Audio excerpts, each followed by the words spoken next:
Hello student, good morning. बच्चों, हमने chapter 10 मारीचोद पढ़ा था। ये तुलसीदास के द्वारा लिखा गया है। ये प्रसंग तुलसीदास की रचना रामचरितमानस के अरण्य कांड से लिया है। वन में सीता जी एक सुंदर मृग को देखकर श्री राम से उसकी चाल लाने का आग्रह करती है। हमने इन दोहों को पढ़ा है, समझा है। आज हम इसका जो अभ्यास कार्य है या काव्यांश का जो सरलार्थ है वो हम करेंगे। पर एक बार आगे बढ़ने से पहले मैं इसका दोहरान करवा रही हूँ, आप इसे ध्यान से समझें। तेहि वन निकट दसानंद गऊ, तब मारीच कपट मृग भऊ। अति विचित्र कछु वर्ण्य न जाई, कनक देह मणि रचित बनाई। पहला जो इसका चौपाई है वह उसमें बोला गया है कि तेहि वन निकट दसानन गऊ, तब मारीच कपट मृग भऊ। कि जो दशानन है, दशानन किसको कहते हैं? जिसके 10 सिर होते हैं। 10 सिर किसके होते हैं? रावण के। कि जो दशानन है वह वन के निकट आ गया है। किस लिए आ गया है? वह सीता का हरण करने के लिए। और वह मामा मारीच को, जो कि मायावी राक्षस है, उसको एक सुंदर मृग रूप धारण करने के लिए कहता है। अति विचित्र कछु वर्ण्य न जाई, कनक देह मणि रचित बनाई। और जो मामा मारीच है, जो मृग है, वह अपना सुंदर रूप किस में बदल देता है? एक सुंदर मृग में, जिसकी देह कैसी लगती है, यानी कि जैसा उसका शरीर कैसा लगता है? सोने की छाल लगती है और ऐसा लगता है जिसमें माणिक लगे हुए हों। इतना सुंदर मृग का रूप वो धारण कर लेता है। सीता परम रुचि चर मृग देखा, अंग अंग सुम नोअर बेका। और जब सीता उस मृग को देखती है तो उनका मन क्या होता है? रुचिर हो जाता है, यानी कि वो उसमें उसको लेने के लिए मतलब आग्रह हो जाती है। उनका मन करता है कि मैं इस मृग की छाल को ले लूं। वो उसके एक एक अंग को देखती हैं और परखती हैं। सुनहु देव रघुवीर कृपाला, यही मृग कर अति सुंदर छाला। और वो श्री राम से जो कृपालु हैं, दयालु हैं, उनसे कहती है कि सुनो देव रघुवीर कृपालु, हे रघुवीर कृपालु, आप मेरी बात सुनिए। ये जो मृग है इसकी चाल बहुत सुंदर है। सत्य संध प्रभु बधहि कर येहि, आनहु चर्म कहित वेदहि। और जब सीता माता उसकी छाल के लेने का आग्रह करती हैं तो जो सतसंध, सतसंध किसे कहा गया है यहाँ पे? श्री राम को, जो कि सत्य प्रंध है, यानी कि सत्य संध, यानी कि जो सत्य की प्रतिज्ञा करने वाले रघुवीर श्री राम है।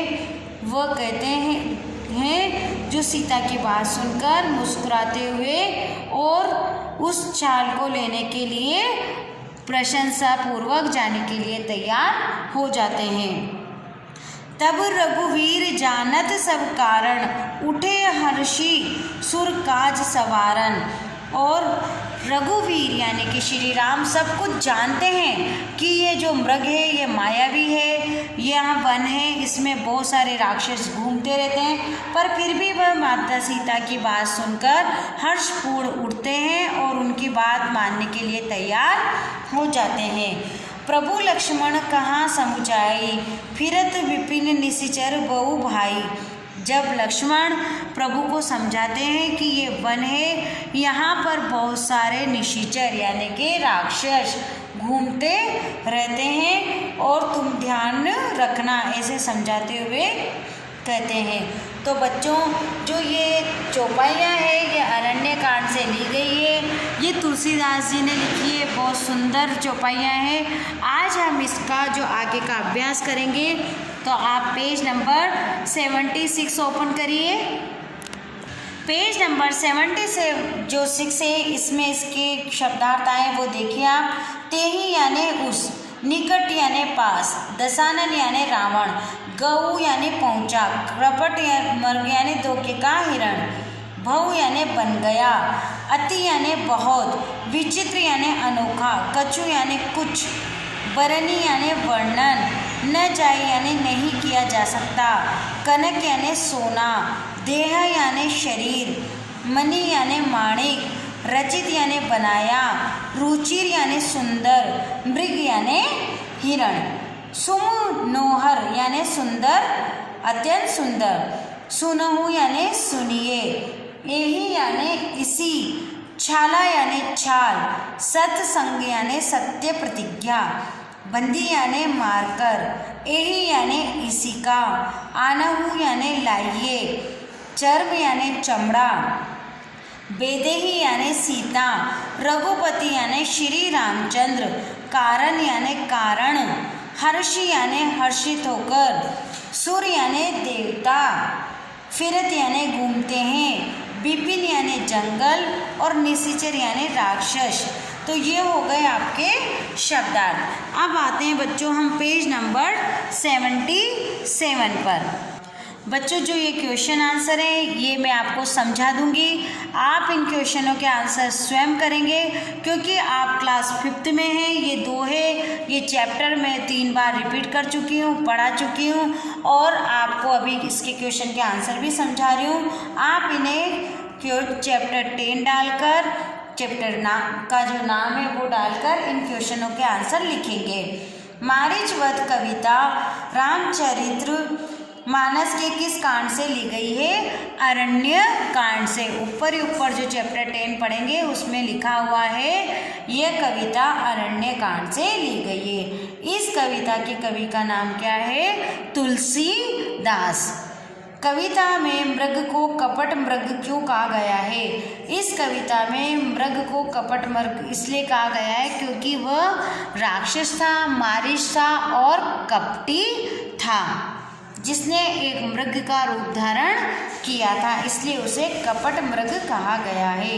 यह मृग कैसा था? यह मृग कपटी था। सीता जी ने श्री राम से किस वस्तु की इच्छा प्रकट की? मृग की छाल लाने की इच्छा प्रकट की। श्री राम सब कारण जानते हुए भी हिरण को मारने के लिए क्यों चले गए? वह जानते थे कि जो ये मृग है ये राक्षस है, इसी वजह से वह छाल लेने के लिए, उसको मारने के लिए चले गए। लक्ष्मण ने श्री राम को क्या बात समझाने की कोशिश की? लक्ष्मण ने श्री राम को समझाया कि ये वन है, यहाँ पर तरह तरह के निशिचर यानी कि राक्षस घूमते फिरते रहते हैं। अब देखिए बच्चों, तेहि वन निकट दसानन गऊ तब मारीच कपट मृग भऊ। इस दोहे का अर्थ है, इस चौपाई का अर्थ है कि जो दशानन जो रावण है वह वन में सीता का हरण करने के लिए आ गया है और वह मारीच को मृग का रूप करने के लिए कहता है। सनहु देव रघुवीर कृपाला, यही मृग का अति सुंदर छाला। श्री राम से सीता जी कहती हैं कि हे भगवान श्री राम, मुझे इस सुंदर मृग की छाल चाहिए, तो रघुवीर कृपालु दया आप मुझे ये छाल लाकर दीजिए। काव्यांश को पढ़कर इसमें प्रश्नों के उत्तर दीजिए। सत्संग प्रभु बधी न येहि, आनहु चर्म कहती बेदही। इसमें सत्संग कहा गया है और क्यों कहा गया है? इसमें सत्संग श्री राम को कहा गया है और क्यों कहा गया है? क्योंकि वह सत्य प्रतिज्ञ हैं। वेदेही कौन है? इसमें सीता है। वह श्री राम से क्या करने को कह रही है? वह श्री राम से क्या करने को कह रही है? मृग की छाल लाने के लिए कह रही हैं। वह क्या वस्तु लाने को कहती है? मृग की छाल। अब देखिए बच्चों, कनक। कनक का अर्थ क्या है? सोना। कनक का अर्थ क्या है? सोना। सोने के लिए स्वर्ण शब्द का भी प्रयोग होता है। किसका होता है? स्वर्ण का। अब हम स्वर्ण को सोना भी कहते हैं, कनक भी कहते हैं, ऐसे शब्दों को पर्यायवाची कहते हैं। यहाँ कुछ पर्यायवाची शब्द दिए गए हैं जिन्हें आप पढ़ेंगे और याद करेंगे। ये जो पर्यायवाची शब्द हैं आप इन्हें पढ़कर याद करेंगे। ये आज का आपका SW है, इन्हें आपको लर्न करना है और क्वेश्चन आंसर को आपको नोटबुक में लिखना है। हाथी, हाथी किसे कहते हैं? कुंजर और गज, गज को भी हम हाथी कहते हैं और कंजर को भी। भौंरा, अली भौंरा। जंगल, वन और विपिन। सांप, भुजंग सर्प। और शेर को सिंह और केसरी, केसरी किस किस को कहते हैं? शेर को कहते हैं और सिंह भी कहते हैं। देह यानी क्या होता है बच्चों? शरीर और काया। अब आ जाइए आप पेज नंबर 78 पर। पेज नंबर 78 है, इसमें कुछ भाषा के नाम जानिए आप कि जो अपने चौपाई, दोहा, इनमें क्या क्या भाषा आती है। हिंदी की जो उपभाषा है, भाषा के जो हम अलग से भी बोलते हैं हिंदी की, वो उपभाषा कौन कौन सी होती है? अवधी, ब्रज और खड़ी। जो ये बोलियाँ हैं अवधी भाषा, ब्रज भाषा, खड़ी भाषा, इसे हम बोलते हैं हिंदी की उपभाषाएं। तमिल, तेलुगु, कन्नड़ और मलयालम, ये जो हमारी भाषाएं हैं ये दक्षिणी भारत की भाषाएं हैं। ये भी आपको जनरल नॉलेज के लिए, सामान्य ज्ञान के लिए याद होना चाहिए। अगर आपसे पूछा जाए दक्षिण भारत की भाषाएं कौन सी है, हो सकता है मैं चैप्टर में बीच में से आपको प्रश्न दे दूं और लिख दूं कि दक्षिण भारत की 4 भाषाओं के नाम लिखो, तो आपको लिखना है तमिल, तेलुगु, कन्नड़ और मलयालम, क्योंकि ये सब कहाँ है? हमारे दक्षिण भाग में है, तो दक्षिण भाषाएं होगी। और हिंदी की उपभाषाएं हैं अवधी, ब्रज और खड़ी बोली। अब देखिए बच्चों, छोटे क्वेश्चन है, दशानन किसे कहते हैं? रावण को कहते हैं। और चतुर्भुज किसको कहते हैं? चतुर्भुज विष्णु को कहते हैं, जिनके 4 भुज होते हैं, यानी कि 4 भुजाएं होती है। चतुर्मुख किसे कहते हैं? ब्रह्मा को कहते हैं, जिनके 4 मुख होते हैं। नीलकंठ किसको कहते हैं? नीलकंठ शंकर भगवान को यानी शिव को कहते हैं। तो ये हो गए आपके सामान्य क्वेश्चन, और आज हमारा ये जो चैप्टर है वो पूरा हुआ। इस वीडियो को आप बार बार सुनेंगे, समझेंगे और इसके क्वेश्चन आंसर करेंगे। इसमें जो भाषाओं का मैंने ज्ञान दिया है वो याद करेंगे। छोटे क्वेश्चन जैसे चतुर्भुज, चतुर्मुख, दशानन, नीलकंठ, ये किन किन के नाम हैं, कौन कौन से देवताओं के नाम हैं, उन्हें भी याद करेंगे। तो आज की वीडियो में बच्चों इतना ही बहुत है। कल हम 79 में जो भारत के स्टार मुक्केबाज मैरी कॉम है, जिस पे आपने पिक्चर भी बनी है, देखी भी होगी, उसकी रीडिंग करेंगे। Thank you.